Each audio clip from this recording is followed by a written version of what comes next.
Hey sustainability champions, Daniel Hartz here. Welcome to the last episode of Season 1 of the Sustainability Champions podcast. In this episode, I speak with May Al-Karooni, the founder and CEO of Globechain. Globechain generously sponsored this season, helping us showcase the stories of champions from around the world. May was originally featured on the Sustainability Champions podcast back in 2020, and now I speak to her again 2 years later. Globechain is a reuse marketplace where companies list items they no longer need and others can pick them up for free. It's a brilliant platform that's part of the circular economy, and they're aiming to divert 100 million tons of waste from landfill by 2025.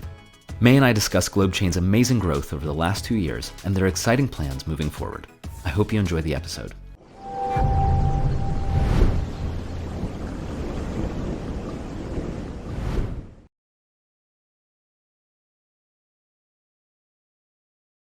Podcast. Hi there, thank you for having me. Of course. Now, as many of our listeners may know, and some may not be aware, Globechain featured on our podcast a couple of years ago, back in October 2020. And since then, it's been really great to see how much Globechain has grown and changed over the last 2 years. I think you've accomplished quite a lot.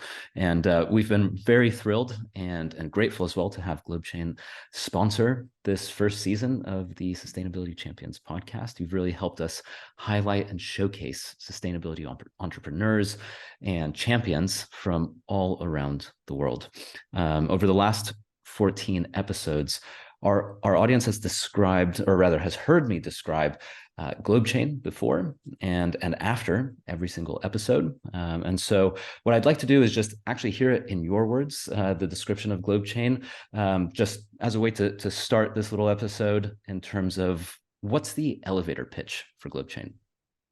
Yeah, so basically it's the largest ESG reuse marketplace. So it's a bit of a mouthful, but in essence, imagine like it's eBay, but we don't sell anything. We give it away for free. So it's about helping companies and people reduce waste. And we generate ESG data on the impact of where items go. So it's eBay with data basically for free. And ESG stands for environment, social, governance data, which has become quite the fashion buzzword lately, but it's always been around, and it covers everything from obviously the environmental side of materials being reused all the way through to the social impacts of it and the governance of it. So that's in essence what we do. And we're predominantly business to business, B2B, and we work in retail, construction, hospitality, so anything, fixtures and fittings, obsolete stock, all the way through to construction material. We do a lot of that. And hospitality is like hotels and restaurants. And it's super quick. We have 10,000 members, and items get requested in about 20 minutes from alerts going out. Wow. That's amazing. And I think super quick. Yeah, that's very quick. And it's great to see that kind of fast turnover, because then, I mean, it demonstrates that the platform is working well. And I think the key word that you've said that probably gets a lot of people interested and excited is free. Yes. So yeah, that certainly makes things move a lot faster. And I mean, we've talked about this in the opening segment, in each episode, and in our last episode, we explore some of the environmental impacts of the waste management industry that Globechain is looking to address. So there is a lot of waste, and when you start looking at data for landfills just in the US alone, I mean, the numbers are absolutely astounding and practically impossible to really even understand. Yeah. So I mean, what are some of the environmental challenges of waste management, and why is what you're doing so important? Yeah, well, in essence, the waste management industry is very archaic, right? It's a dinosaur. It's an industry kind of like people forget about, because really sustainability has only really been in a thing. I'd say the last kind of 6 last 10 years max. Before there was CSR, but that was very focused on the HR and the people aspect of it. Now sustainability has its own budgets, its own importance. ESG data sits into that. People are questioning the ethics and morals of how companies are doing business, because obviously they're seeing the effects of it in the environment, in agriculture, farming, fishing, in food. We've got the professional like vegans, and there's a lot going on in sustainability. And I think it's been fast forwarded, but certain industry sectors have been slower or left behind, not necessarily maybe on purpose, but these industries generally work off spreadsheets, and they're the forgotten people, right, on the ground. They're actually really important people. It's logistics and supply chain. And the last couple of years, we've as consumers, we've noticed that more with the effects of supply chain build-up, unemployment levels, COVID. All that has raised the profile of how important it is on that. So that's lagged behind in technology and digitalization because of mainly policy, legislation, and different drivers. But what we've seen lately change is, there's this bottom-up approach of consumers, Gen Zs, millenniums. They all care a bit more than the bottom line these days. And, at the end of the day, they want a cleaner place to live. And so they're questioning these big brands and these companies and these real estate firms on what are you doing better?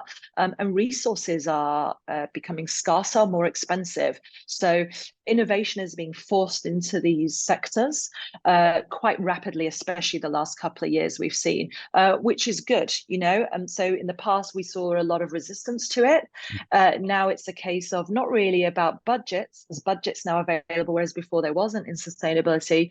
But, there's other challenges which we can talk about, but specifically on procurement, a lot of these companies that are in the sustainability space are small. They need to be heavily funded in different ways because they might be creating new factories or machinery. Prototypes cost millions of pounds. It's very hard to scale on private money. They rely on government grants to do things like that, R&D. So there's a lot of barriers to entry, but the ones that can go through the pain and that resistance are usually the ones that, pardon the pun, sustainable themselves, right? And are able to grow. But it takes a long time. It's behavior change really in these industries as well, because it's just something new. No one's ever, been in this new revolution, if you like. Yeah, it's a really exciting time. And I think that's one of the sort of tenets of sustainability champions is focusing on all of the entrepreneurs in this space who are finding innovative ways to solve these massive challenges. And I think Globechain is a perfect example of that, because there is this huge stream of waste that goes from so many different areas. And I think the biggest challenge is, sometimes you do need new equipment or you do need new furniture. Yeah. What do you do with the old furniture that's still pretty good or even just fine, but it's no longer relevant to you, and you've found a very easy solution for that? Yeah, absolutely. And it's very simple, right? Reuse. It's not recycling. Everybody used to talk about recycling, and recycling is great for some things, but not so great for others. It's a chemical breakdown. You're changing the dynamics of the product. So reuse is the simplest, the easiest, the cheapest, and the lowest on, carbon saving. And the industry is very focused on that, particularly in the real estate and construction industry, where 70% of our assets, materials that go through Globechain actually come from now. So we've seen a massive take up, and that's pressure both ways. Pressure from real estate landlords, facilities management, seeing the amount of waste. It's a commercial drive as well, because it saves them money because it's expensive to dispose of. And then obviously you've got the policy and government drivers, and as the UN climate change targets and the carbon zero commitments as well. So it's coming from every angle at everybody now. So it's not a case of just talking about it. They've got to now prove it. There's a lot of companies that are like, by 2030 we're going to do this. Well, 2030 is not that far away. And as you know, time really speeds by when you get older. It's true. On that side. Yeah, and it takes, especially with large industries that have a lot of precedence, it takes a really long time to turn these kind of massive ships around. So, yeah, we have it's almost 2023 by the time this will be published. So yeah, I mean, we only have 7 years to do a 7 years lot. to change your business model, right? Yeah. Like you can imagine these big companies, they have to change their business model. So they're going to have to go back to their shareholders and go, this way we've been working for 100 years where we're making a lot of profit. Well, guess what? Our profits are reducing and we're not really sure what we're going in next, but we want to try this out, but it's high risk for us. But we're not going to make any money for the next 3 to 5 years. Are you okay with that? That is the type of conversation in very basic terms that they're going to have. And, people want proof, they want case study proposals. So it's going to be a really interesting, I think, next 10 years, actually, but it's definitely accelerating quicker because, as you said, we haven't got time. Yeah. And yeah, the proof and the case studies, that's something that you were talking about, you provide in terms of ESG reporting. Yeah, so for those that are unfamiliar kind of with ESG is really everywhere. It's non-standardized. People are trying to standardize it. It covers many things. We do it for the waste side of aspects and the social impact of where the items go. So it's not waste when it's given away through us, it's a resource still. And ESG is really used on 3 levels: credit financing, bond risk, share pricing. So very important for the bottom line on, for example, NASDAQ, FTSE, PLC companies, public companies. And then on a more internal private level, it's useful for tax offsetting and also for sustainability and waste reporting. So it's super important, and it requires a group of people internally all together to come and help that happen. And our data, we believe is very transparent. It goes a bit further than a dumpster or a skip being picked up and on a piece of paper told that they're taking it to an incineration plant and burning it and recycling 100%, because, there are gray areas in the industry where you can say that. Wow. But it's no longer kind of acceptable now. We're having companies come and go, we don't want to recycle. A, it's expensive. B, maybe they're not earning as much money from it because the value on the market is not good for certain materials. But also you've got a lot of stuff that's valuable but has no value from a scrap metal perspective. And that's most stuff, right, that you see every day, the furniture. It's all a mix of plastic, woods. It's very difficult to recycle.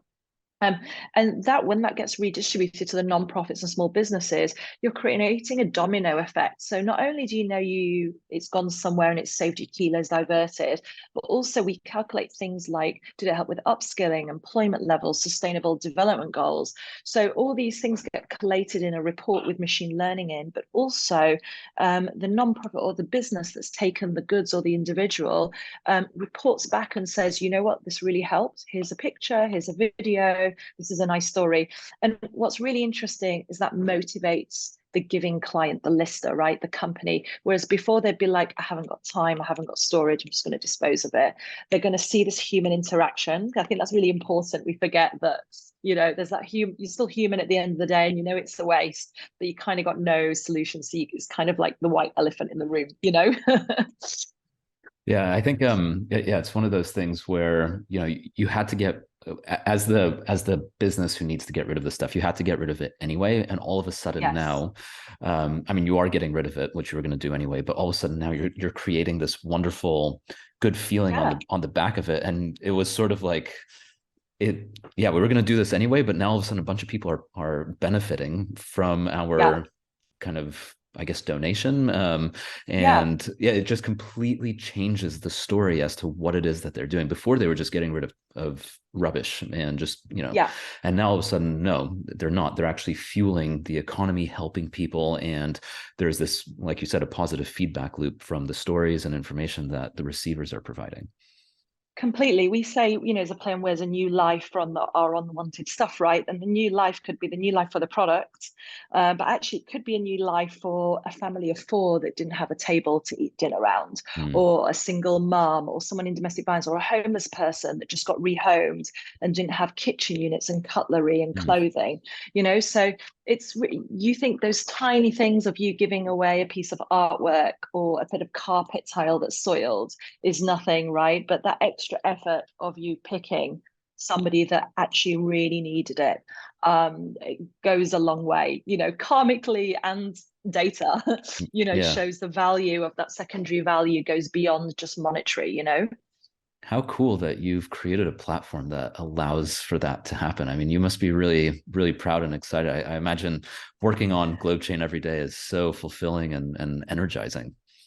Yeah, I mean, it goes very quickly. We laugh every day because the hours just like we feel we do nothing, but there's everything. And then when we look back on the year, we're like, wow. And then, I mean, we've done 65 million kilos that I diverted from landfill. And Wow.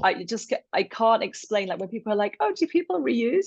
I'm like, we've done 65 million and we're just like touching it. We're not even like digging deep yet, into what else it could do. Like imagine that in every city, Yeah. for everybody. So that's the exciting part of it. Like what's tomorrow, what's gonna the next day. The team like get really excited, and we actually were really bad at because we're busy all the time looking back at those case studies. Mm. But sometimes we'll dig in, and somebody was taking some timber the other day, and they're making eco cabins, and it was like such a nice story. And I'm like, oh wow, someone's doing that. What does it look like? We want before and after pictures. And then you're seeing the charities are now learning how to put it on social media and promote, like, look what we've got. And then we had the other day a single mum. She had 5 kids in a 2-bedroom Oh, property with no furniture, and she had mattresses being given from a hotel, brand new mattresses with the beds, and she filmed it all, and the kids were like jumping on it, and she was tearful. It kind of makes you feel tearful. So sometimes we have to stop and just appreciate, while we're there on our little computers, making sure that everything's running smoothly and the site's smooth and user experience. Yeah, you kind of we have to sit back sometimes and go, okay, there's some amazing things going on, and people are really resourceful. I mean, like, credit to the members that they're really on it and yeah. really like smart with what they do with stuff as well. So cool. Yeah, it's just a reminder of why you're doing this beyond the environmental aspect. This is really yeah, I mean, those 3 stories are beautiful, and they're just one of many. I mean, one of 65 Yeah, million kilos worth of million stories, kilos. Yeah, unbelievable. exactly. It's like we can't keep up with them, Yeah, because every item taken has a little story. And it could just absolutely. be, I took the chair and used it in my office, right? But imagine, like, how many people come in that office and sit on that chair and do a deal, or Exactly. that saves that company money that could have employed somebody. So little things are big things, right?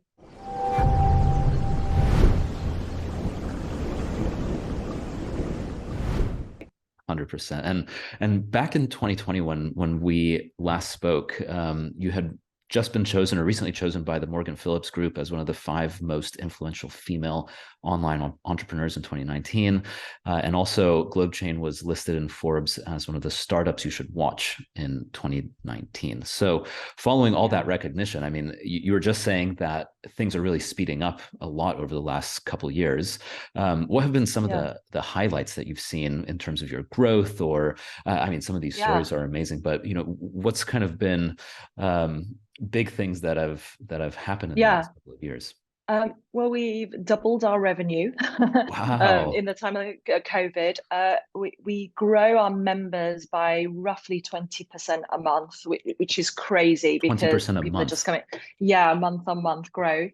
And that's been organic, but also the hard work from over the years, right? And also, unfortunately, people needing stuff. We're in a, globally, economically, is not great, and people are finding themselves in situations where they need resources and they need to be more careful with their spending power, not just Mm, businesses. So there's a lot of that going on that helps us in a recession, if that makes sense. But from a service and what Globechain offers, we because we had a lot of clients that were asking for global, we're still a small team. We haven't gone out for more funding. We're revenue generating, and we created an internal version of our system. And that's global. So tomorrow, if a global firm said, May, we want all our sites and all our locations on Globechain privately to give to our own supply chain first before we give out, we can do that very quickly. mm, Pretty much a spreadsheet and a button, press of a button. And that's been really interesting to see that. And also, what's been really exciting is to see competitor companies that you think compete in everyday life for business are taking materials and products of each other in construction, which I find really fascinating.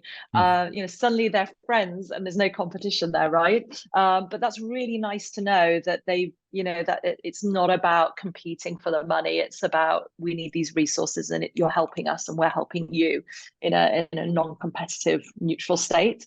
So that's been very exciting. We've been looking at the carbon markets. So looking at all our carbon embedded in products. So that's been really interesting this year. So that will hopefully be launched early next year for clients. And we've added machine learning in our system as well. So you get product recognition, it starts learning about the product. So eventually we can create this, what we call a material passport, which is basically we'll know the composition of items, where it goes, where it ends up, if somebody wants to list it again. So slowly, that legacy of goods that was never documented anywhere is on a system that the industry can use, correctly, and we can learn from it and habits. So there's some exciting things, and we're keeping an eye on what's going on in the market, and really interesting companies that we'd never think would come on board in the past are like, okay, how can we do this? How can we implement it? We want it in Australia, we want it here, we want it there. So it's taken a different dynamic in a nice way. The system is very scalable now, technology wise, it's very solid. We have like pretty much everything you want in an internal and external platform. So we're really excited about just kind of growing it now. We're in New York, Spain, Texas, and we're just about to, hopefully next year will be Australia. So there's a couple of things bubbling that will come out hopefully soon. But we're not a case of like, oh, let's scream and shout about it. We want it to work, and grow nicely. So yeah, really excited about what kind of next year brings, I think. And it sounds like you've got a lot going on. So yeah, there's a lot. But it's these are really cool updates. And yeah, I think without digging too far into each one of those points, yeah, it sounds like the amount of data and information you'll be able to get based on all of these updates will be incredible, and it's really, I think what's really cool about what you're doing is, aside from the environmental and feel good human aspect that we already talked about, being able to provide this kind of data to really quantify the impact of this, rather than just saying, we think this is good, or it seems like the right thing to do. You can say, actually, we know this is what's happening.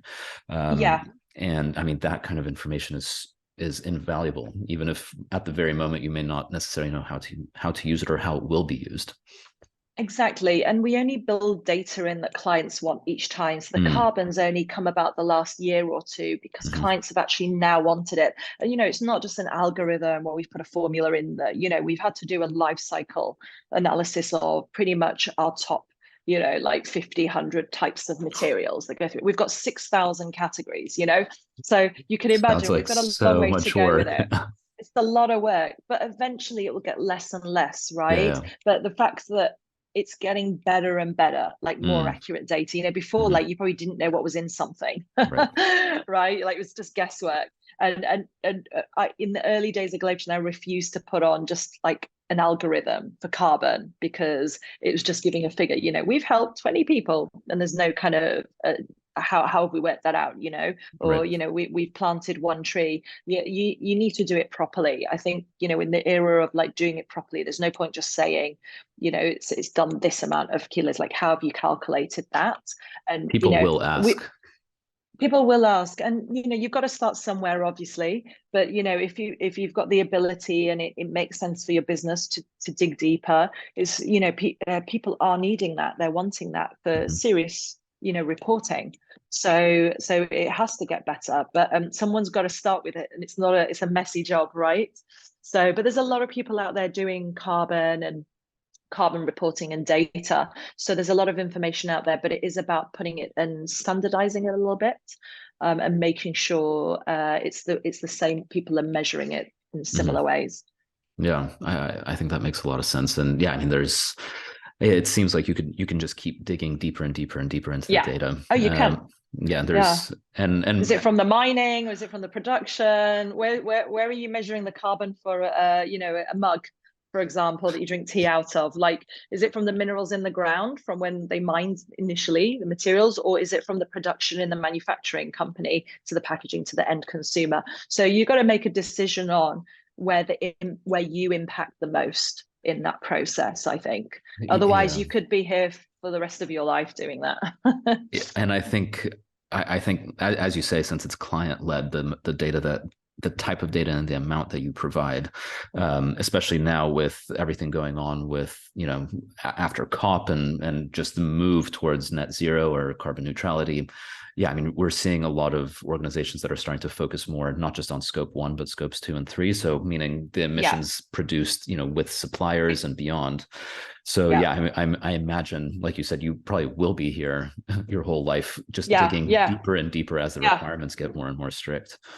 Exactly. And scope 3, as you mentioned, is the hardest, right? Scope 1 and 2 is energy, water, and people have been doing it for years. There's a lot of specialists in that field. Scope 3 is a bit of a minefield. It really is, yeah.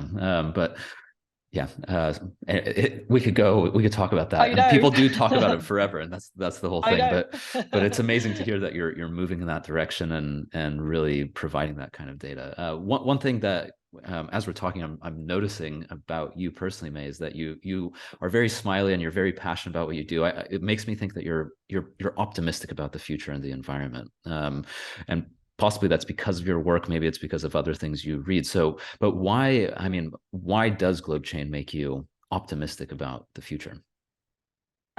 So I've been doing this for 7 years now, and as you know, Daniel, you've known us from like early days, and it's been a really tough journey, right? But people in this industry are basically creating and innovating something new, never been done before. So you're blindly leading the way, based on a gut instinct, a drive for passion, whatever it may be. You care for the environment, the social impact, whatever it is, or you believe like this is the way businesses are going to grow. And that was my belief, right? I thought businesses are going to be like commercial with a conscience. They're going to have ingrained in them this impact in some shape or form. And, we're seeing it happen. So for me to have visualized that years ago when everyone was like, don't waste your time with ESG. It'll never make you money. Globechain is not a business model.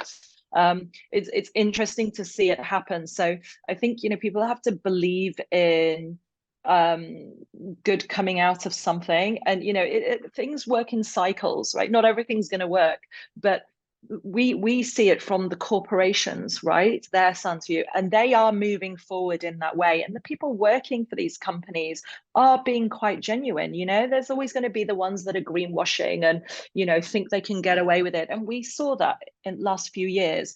But actually, you can see the ones that genuinely know what they're doing and are trying to change. So I think we've got to give a little bit of leeway to companies, because they've never had to look at themselves and change their model before, and that's scary for them, right?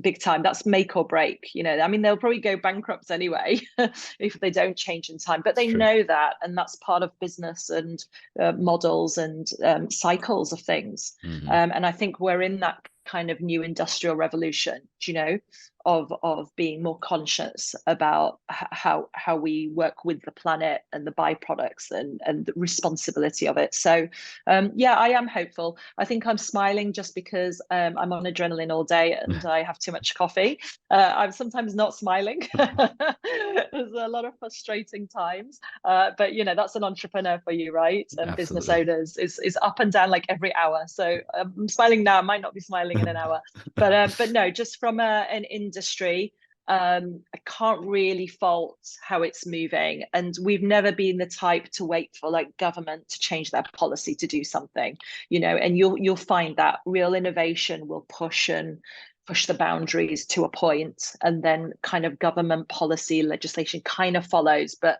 ultimately it's industry that will change things, and consumers, right? People ultimately are the ones, decision makers, aren't they buy things. They're the ones that you're gonna see the patterns of people not going to a particular brand for whatever reason. Yeah, I agree with that completely. And I've always been under the impression that ultimately it's us, the individuals, who have the most power, because we're the ones who bring the government officials into office. We're the ones who take them out. we're the ones who Yeah. provide demand for supply for companies to work towards. So yeah, I mean, it may feel like you don't have much power because you're one of 8 billion as of Yeah. a week ago. Yeah. But yeah, I mean, ultimately, actually, you or me, I have the most power of anyone. Yeah.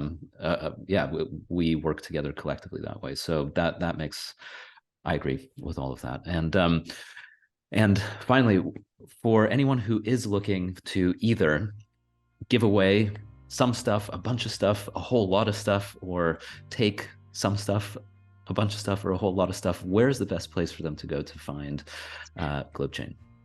You got to go on globechain.com, Perfect. obviously.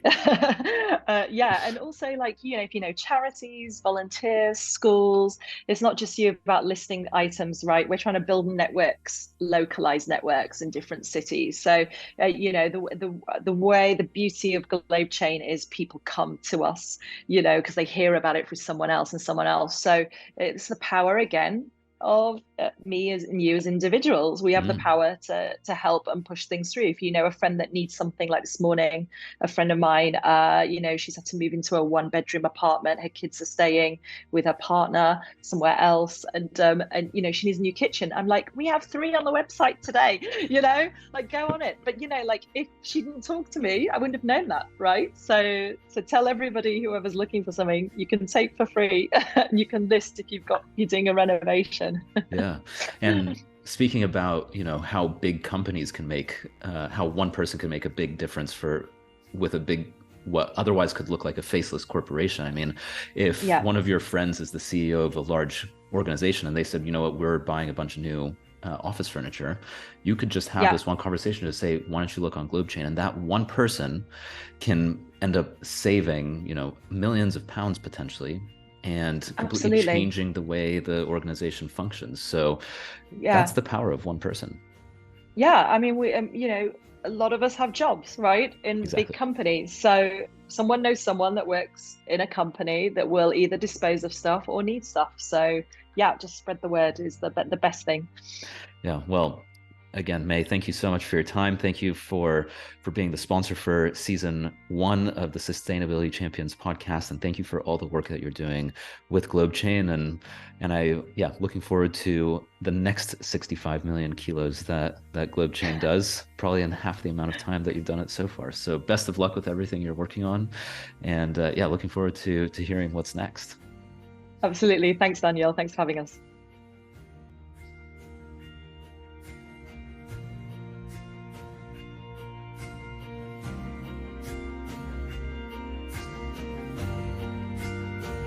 This has been Season 1 of the Sustainability Champions podcast. Thank you for joining us on this journey where we featured 15 champions from around the world who have found innovative ways to solve some of our most pressing environmental challenges.